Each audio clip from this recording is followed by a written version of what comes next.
So I have to put this into my vaginal canal and swirl it around, and then put it into this little tube of liquid.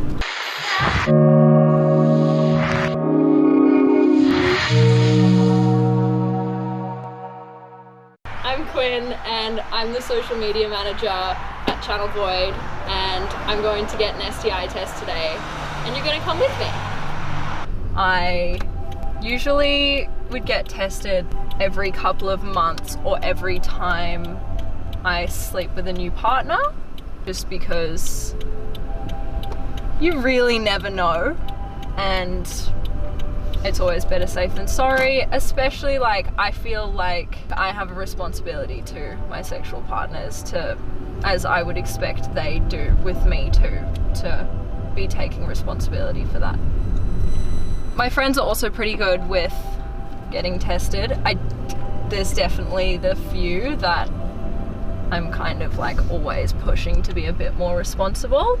Generally speaking, like we're all pretty good with making sure we're tested frequently, and yeah, we're all super open talking about it and our sexual health. We have a really clear communication channel when it comes to like anything to do with sex.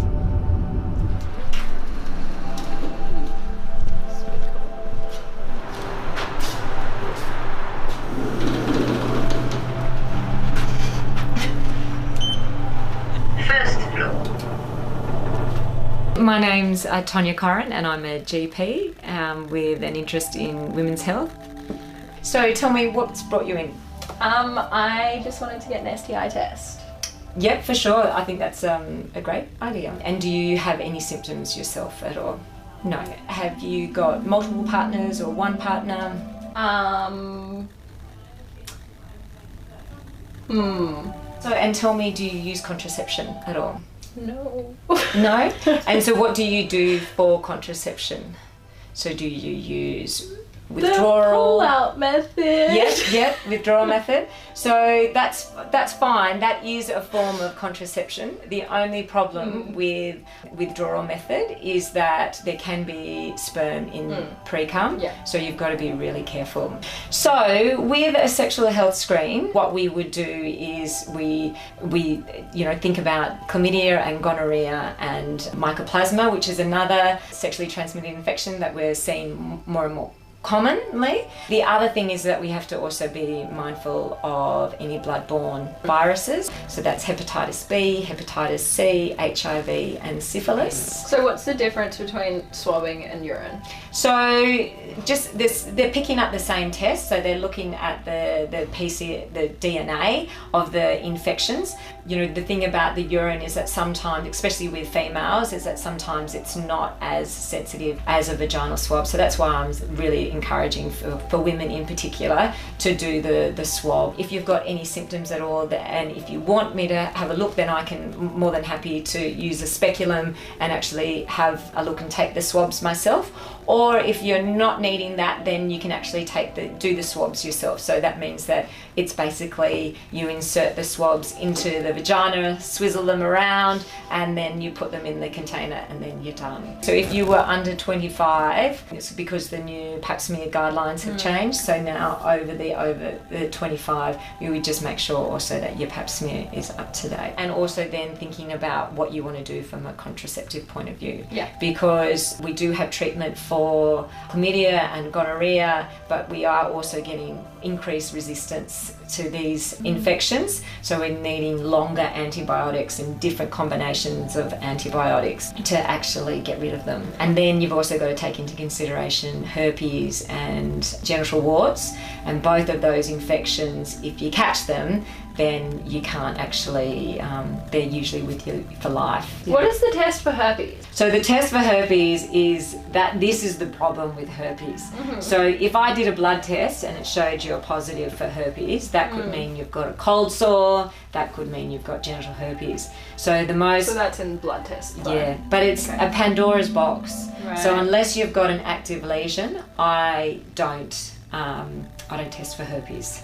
So unless you've got an active lesion that I can actually swab and go, yes, you do have herpes, doing a blood test for herpes doesn't tell you anything. Unfortunately, the hard thing is that even if you use condoms, you could, but you don't actually have an active lesion, you could still shed the virus. Wow. So when someone says, I'm clear for STIs, they might actually have herpes and they just don't know. Yeah, and usually they're like, oh no, I got tested for it, and I go, no, it doesn't. Unfortunately, it's not foolproof. Okay. Yeah. So having a look before you actually have sex is not a bad idea.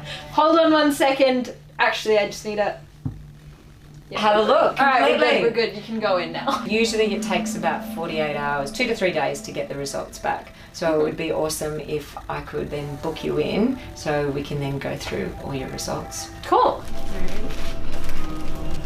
So I have to put this into my vaginal canal and swirl it around and then put it into this little tube of liquid.